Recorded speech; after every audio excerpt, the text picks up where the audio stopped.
সব মিলে আলহামদুলিল্লাহ, মানে এত সাড়া পাবো আমি এটা বুঝতেই পারিনি। মানে দুই রকমের সাড়া পাচ্ছি।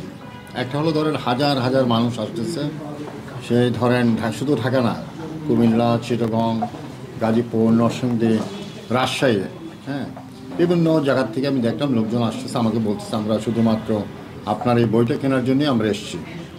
আর আর আসতেছে ছবি তুলতে, হাজার হাজার লোক সেলফি তুলতে, মানে এমন এক অবস্থা, মানে মনে হয় যে বিশাল কোনো উৎসব শুরু হয়েছে। বিষয়গুলো আপনি কি এনজয় করছেন নাকি আসলে কি বলেন? না, আমি অ্যাকচুয়ালি বিষয়গুলো এনজয় করছি, কিন্তু মেলায় ধরেন যেমন আমি যে স্টলে বসছি সেখানে হাজার হাজার লোক, আশেপাশে স্টলে মানে যে যারা বই কিনতেছে তারাও বই কিনতে পারছে না, মানে এমন একটা অবস্থা দাঁড়িয়েছিল। অবস্থা দাঁড়িয়ে যেন আমার আরও কিছুক্ষণ থাকার ইচ্ছা ছিল, কিন্তু আমি দেখলাম যে আমি থাকলে হয়তো বই বিক্রিতে সমস্যা হচ্ছে, কারণ এত লোক আসতেছে, হাজার হাজার লোক, মানে যারা বই কিনতে আসছে তারা সামনে আসতে পারছে না। তো যার কারণে আমি একটা পর্যায়ে মনে করলাম যে এখানে আমার আমি চলে গেলে এই বই বেশি বিক্রি হবে। স্লোগান তো যেমন হয়েছে কি, প্রথম মানে দেখছি যে মানে এক এক রকম স্লোগান। প্রথম হচ্ছে মুস্তাক ভাই, মুস্তাক ভাই, এটা তো কোনো পলিটিক্যাল প্ল্যাটফর্ম না, হ্যাঁ, এই যে মুস্তাক ভাই, তিশা আপা, তিশা আপা, আবার দু একজন একটু খারাপ স্লোগানও দিচ্ছে, হ্যাঁ। তো এরকম আসলে এখানে তো মানে হাজার হাজার মানুষ, তো হাজার হাজার মানুষের হাজার হাজার রকমের প্রতিক্রিয়া, বুঝছেন। তো আমি আমি যেটা মনে করি যে আমি তো সব কিছু, আমি সবসময় বলি যে আমার তো কোনো অভিযোগ নেই, আমি সবাইকে ভালোবাসি, আমি আমার সুন্দর চোখে আমি সব দেখি। না, দেখলাম যেন এখানে মনে হচ্ছে আপনি যখন যেখানে যে স্টল থেকে আপনার বইটা বিক্রি হচ্ছে, জি জি, মানে মনে হচ্ছে একটা রাজনৈতিক মঞ্চের মতন স্লোগান। মানে হাজার হাজার লোক মানে স্লোগান দিচ্ছে, তো এখানে তো মুস্তাক ভাই বলার দরকার নাই। একটা বইমেলা, একটা পবিত্র পরিবেশ থাকা উচিত আর কি। আমি সেই জন্য আমি ওদের বলতে চাই এখানে স্লোগান টোগান তোমরা দিও না, এখানে আসছো ঠিক আছে, ছবি তোলো, বই কেনো বা বই দেখো, মানে এইগুলো আমি ওদেরকে বলেছি, বই দেখো বা বই যদি না, অনেক সবাই তো আর কিনতে পারে না, সবার সেই সামর্থ্য থাকে না, যে বইগুলো দেখো, হাজার হাজার বই আছে, লক্ষ লক্ষ বই, যে বইটা ভালো লাগে তোমরা সেই বই কেনো, মানে যারা স্টুডেন্ট তাদেরকে আমি বলছি তোমরা সেই বইগুলো দেখো। আর যারা ধরেন অনেকে বই কিনতে আসছে তারা তো বই কিনেছে, আমাদের অটোগ্রাফ নিয়েছে, বিভিন্ন ডিস্ট্রিক্ট থেকে এসেছে।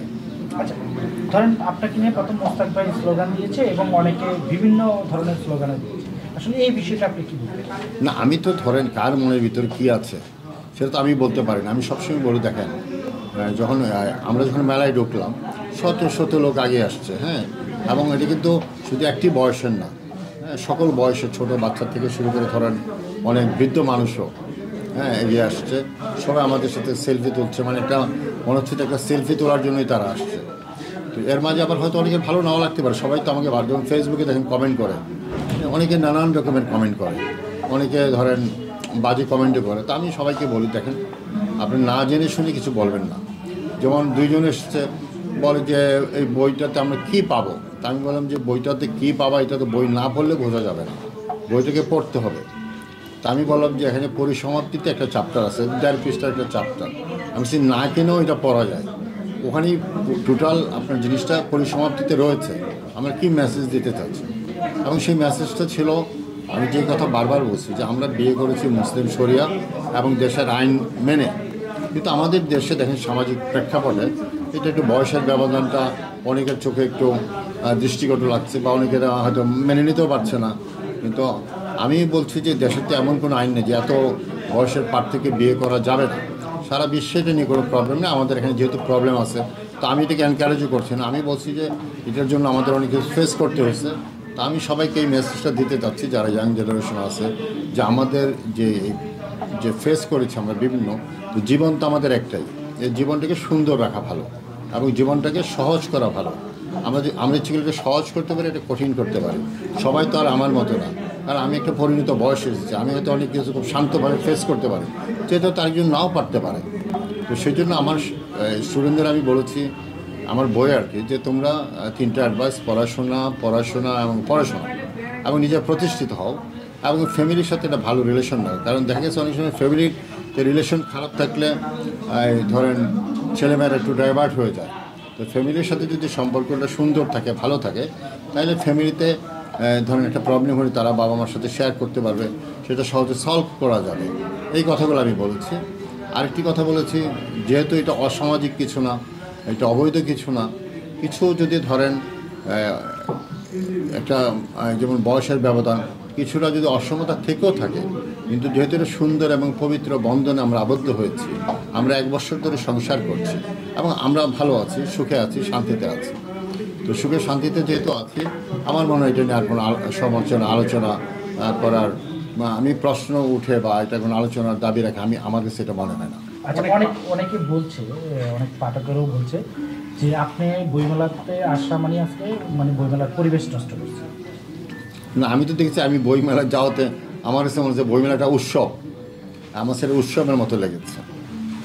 মানে আমি এটা দেখেছি যে উৎসবও, কারণ হাজার হাজার লোক আমার কাছে ভিডিও করা আছে, আমি তো ভিডিও করেছি, হাজার হাজার লোক আপনার মানে বলছে কেন আসছে, আমাকে যেটা বলছে যে আমরা শুধু আপনাকে দেখতে আসছি। যেমন আমি একটা দেখেছি আপনার, এটা মানে আমি গতকালকের আগের দিন যখন গেলাম, তা একটা মেয়ে বলতেছিল যে আমি শুধু আসছি এই জন্যই আসছি, তারপরে সে আবার ট্রল করছে। তো আমরা আসলে অনেকে আসতেছে মজা করার জন্য, অনেকে আসতেছে দেখেন আমাদের বই নিয়ে অনেকে তাদের শেয়ার করছে, কেন? তাদের ভিউজ বাড়ানোর জন্য, বলে তারা সেলিব্রিটি হতে চায়। এখন আমাদের নিয়ে সেলিব্রিটি হওয়ার একটা নেশা পেয়ে গেছে। আপনি বলছেন যে আপনাকে নিয়ে মজা করে, আপনি কি মজার কোনো কিছু? না, আমি তো সেটা বুঝছি না, আমি তো কেউ মজার মানুষ না, আমি আনন্দপ্রিয় মানুষ, কিন্তু আমি তো খুবই গঠনমূলক কথা বলি। হ্যাঁ, আমি গঠনমূলক কথা বলি, আমার বইটাতে গঠনমূলক কথা লিখেছি। এখন বলে যে অনেকের প্রশ্ন যে এই বই থেকে কী শিখবে, আমি মনে করি যে শেখার ব্যাপারটা আপনি কীভাবে নিলেন, এক একজনের উপলব্ধি এক এক রকম। কারণ এটা আমাদের একটা সম্পর্ক ছিল, সত্য কথা। আজকে আমাদের সম্পর্ক যদি না হতো, এত সাংবাদিক বা এত ধরেন কিউরিসিটি মানুষের থাকতো না। কিন্তু এই সম্পর্ক নিয়ে যে আমরা একটা ক্রাইসিস ফেস করেছি, এটা কেন বলতে চাচ্ছি, ধরেন আরেকজন লোক হয়তো এরকম হয়তো আরও অনেকে যদি করতে চায়, তখন তাকে বুঝতে হবে যে আমরা এইসব ক্রাইসিসে পড়তে পারি। তাকে সাবধান হতে বলেছি যে জীবনটা যেন সুন্দর এবং সহজ রাখে, এই কথাই বলতে চাচ্ছি আমি। আজকে অনেক প্রকাশক বা অনেক স্টলের মালিকরাও এই ধরনের কথা বলেছে যে আপনাদের যে বইটি রয়েছে আপনাদের ব্যক্তিগত জীবন, আপনাদের সম্পর্ক, অনেক অ্যাডভাইস সব কিছু নিয়ে কথা বলেছেন। তো আসলে আপনাকে কোনোভাবে এই অসম বয়স বা একটা বড় গ্যাপের বয়সে বিয়ে করা, সংরক্ষণ করা প্রেমটাকে প্রমোট করছেন কি না? আমার বই লিখছি, কিন্তু আমার বই আমি লিখছি যে আমি কোনো অসম প্রেম বা কোনো প্রেমকেই প্রমোট করছি না। আমার ওই যে পরিসমাপ্তিতে আমি লিখেছি যে আমাকে অনেকে প্রশ্ন করেছে যে আপনি এই বইটাকে শিক্ষণীয় কী আছে, তা আমি বলেছি আমি তো ওরকম জ্ঞানী মানুষ না যে আমি শিক্ষা দিব। আমি আমার মতো করে লিখেছি, আর অসম প্রেমকে আমি প্রমোটও করছি না। আমার তো মেসেজ ক্লিয়ার, পরিষ্কার মেসেজ, সেটা হলো যে আমরা তো করেছি বিয়ে, এবং আমি তো বলেছি এটা কোনো এটা বই তো মুসলিম শরিয়া মোতাবেক, এবং আমরা পবিত্রভাবে আছি, আমরা কোনো নোংরামি বা অসামাজিক কিছু করছি না। তারপরে বলেছি যদি এরকম সমাজের জন্য, কারণ আজকে ধরেন আমরা বিয়ে করেছি, এখন তো এটা ব্রেক করা যাবে না, ব্রেক করলে তো আরও খারাপ হবে, আরও নোংরামি সৃষ্টি হবে, দেখা যায় বিয়ে করে মানুষ ডিভোর্সে চলে যাচ্ছে। আমরা সেটা চাই না, আমরা চাই বিয়ের স্থায়িত্ব হোক, বিয়ে সুন্দর হোক। অনতিকাল থেকে এইভাবে বিয়ে চলে আসছে এবং সকল ধর্মী বিয়েটাকে বৈধতা দিয়েছে। তা আমি এটাই বলতে চাচ্ছি যে সুন্দরকে সুন্দর বলুন, সত্যকে মেনে নিন।